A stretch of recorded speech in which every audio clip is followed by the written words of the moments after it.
ओम शांति।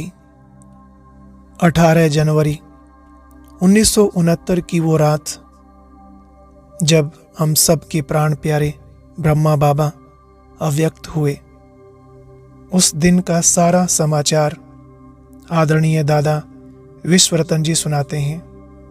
बताते हैं कि प्यारे ब्रह्मा बाबा उस दिन सवेरे क्लास में नहीं आए।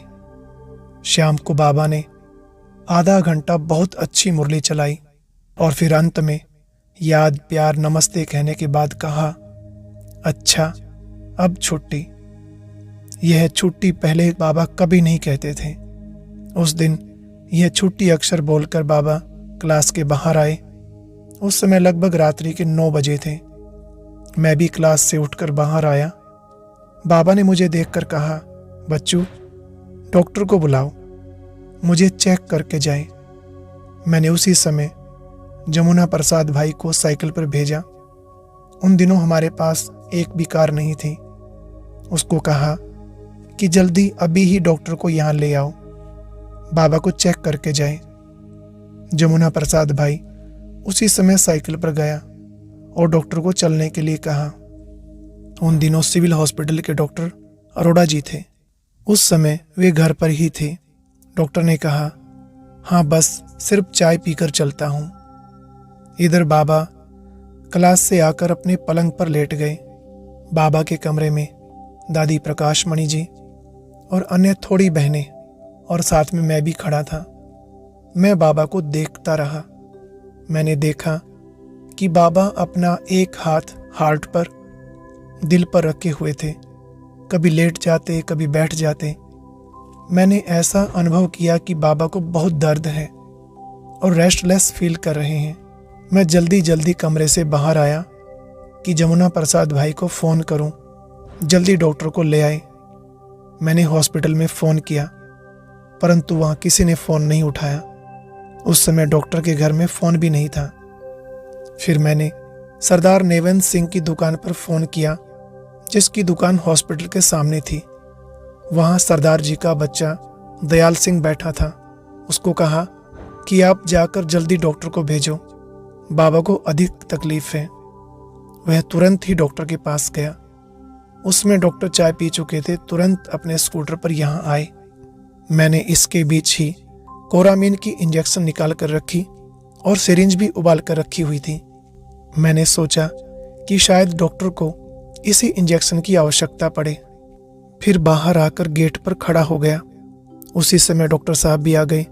मैंने डॉक्टर को कहा, आप जल्दी अंदर चलिए, बाबा को बहुत तकलीफ है। डॉक्टर अंदर गए।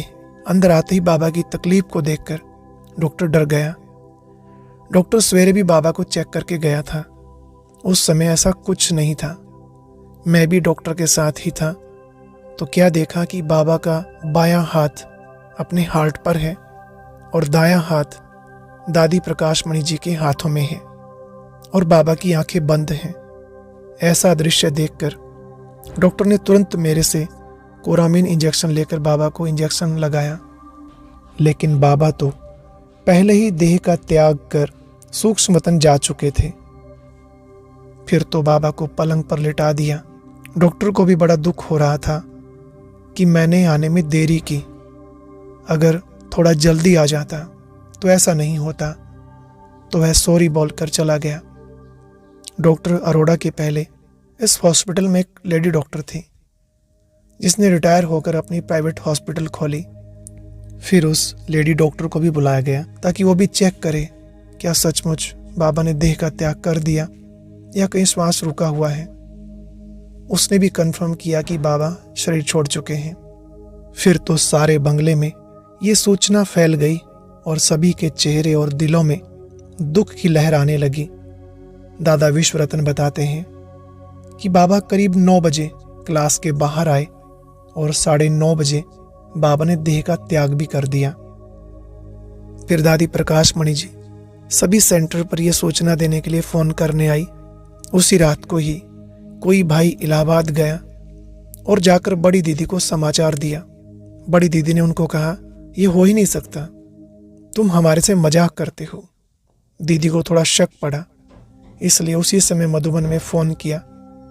पता लगने पर तुरंत इलाहाबाद से दिल्ली में पहुंची और वहां भी यही बात सुनी। दीदी ने वहां ये भी सुना कि कई भाई बहनें पहले से ही मधुबन चले गए हैं। फिर दीदी दिल्ली से पहली ट्रेन से ही आबू में आकर पहुंच गई। दीदी 20 तारीख को आकर पहुंची और पहुंचते ही सीधे छोटे हॉल में गई जहां बाबा के शरीर को रखा हुआ था। बाबा के शरीर को पहले दिन तो बाबा के कमरे में रखा, परंतु दूसरे दिन छोटे हॉल में रखा ताकि सभी भाई बहनें बाबा के शरीर को देख सकें।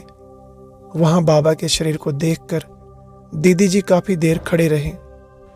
19 जनवरी को सभी तरफ की बहनें और भाई आने लगे। 1000 से अधिक भाई बहन इकट्ठे हो गए। इतने लोगों की रहने की जगह तो थी नहीं। उन दिनों ट्रेनिंग सेक्शन बन रहा था। नीचे वाले कमरे बन गए थे, बाकी ऊपर वाले कमरों की दीवारें उठ चुकी थी, छत पड़ना बाकी था। तो भाई बहनों को जहां भी थोड़ी बहुत जगह मिली वहीं बैठ गए और वहीं सो गए। उस समय ठंडी भी बहुत थी, लेकिन थोड़ी सी जगह में भी संतुष्ट थे। 19 तारीख को संतरी दादी के तन में अव्यक्त बाप दादा की प्रवेशता हुई और मुरली चली। बाबा ने बच्चों को सांत्वना दी कि मैं कहीं चला नहीं गया हूं, मैं तो आपके साथ हूं और सदा आपके साथ ही रहूंगा। साथ में ही हम सभी वतन में चलेंगे। मैंने सिर्फ ये व्यक्त पार्ट बदलकर अव्यक्त पार्ट बजाना शुरू किया है। अव्यक्त बाप दादा ने दादियों से भी अलग बैठकर उन्होंने डायरेक्शन दिए कि इसके बाद कैसे कैसे कारोबार चलानी है, कौन कौन इसके लिए निमित्त बनेंगे। ब्रह्मा बाबा की देह के अंतिम संस्कार के लिए डायरेक्शन भी दिए कि लौकिक बच्चा नारायण और अलौकिक बच्चा विश्वरतन दोनों मिलकर अंतिम संस्कार करें। दादा विश्वरतन सुनाते हैं कि इस मकान के कंपाउंड में पहले 2 टेनिस कोर्ट होते थे। एक टेनिस कोर्ट पर छोटा हॉल और कमरे आदि बने। दूसरा जो टेनिस कोर्ट था उस पर बाबा ने कंस्ट्रक्शन नहीं करने दिया।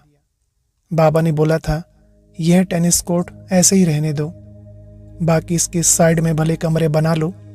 तो उसके पास ही यह ट्रेनिंग सेंटर बनाना आरंभ किया। बीच में यह टेनिस कोर्ट की जगह खाली थी, तो अब सोचा गया कि इसी टेनिस कोर्ट के बीच में बाबा के शरीर का अंतिम संस्कार किया जाए और यहाँ ही स्मृति के रूप में यादगार बनाए। यहाँ बंगले के अंदर अंतिम संस्कार करने की छुट्टी सिरोही में पुलिस सुपरिंटेंडेंट से ली गई। जनवरी की 21 तारीख को अंतिम संस्कार के लिए एक अर्थी बनाई गई और बाबा के शरीर को तैयार करके टेनिस ग्राउंड के पास अर्थी पर लाकर रखा गया। खूब फूलों से सजाया गया। चारों तरफ बड़ी दादियाँ और बड़ी टीचर्स बहनें बैठ गई। सभी आए हुए भाई बहनें भी खड़े हो गए। कुछ समय सभी बाप दादा की याद में बैठे। फिर कुछ भाइयों ने मिलकर अर्थी को कंधे पर उठाया। आगे आगे नारायण भाई और मैं यानी विश्वरतन दादा थे। अर्थी को उठाकर पोस्ट ऑफिस, बाजार आदि के चक्कर लगाकर नक्की लेक से होते हुए वापस पांडव भवन पहुंचे। वहां पहले से ही संस्कार के लिए लकड़ियां आदि रखी हुई थी। फिर ऊपर से लकड़ियां रखी गई और फिर सभी भाई बहनें नंबरवार आते गए और चंदन की लकड़ी डालकर बाहर खड़े होते जाते। बाहर से जो भाई बहनें आए थे उनमें से कोई कोई उसी दिन ही वापस चले गए, क्योंकि यहाँ आबू में ठंडी बहुत थी और रहने की जगह भी इतनी नहीं थी, इसलिए सभी जाते रहे। बाद में समाधि की डिजाइन बनाई गई और मार्बल आदि मंगवाकर उन पर बाबा के द्वारा उच्चारे गए विशेष महावाक्य लिखवाए गए और ये यादगार बना, जिसका नाम रखा गया शांति स्तंभ।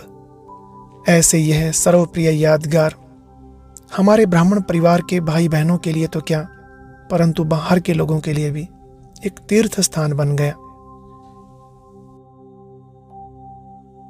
और अब यह एक बहुत अच्छी वीडियो भी जरूर देखें।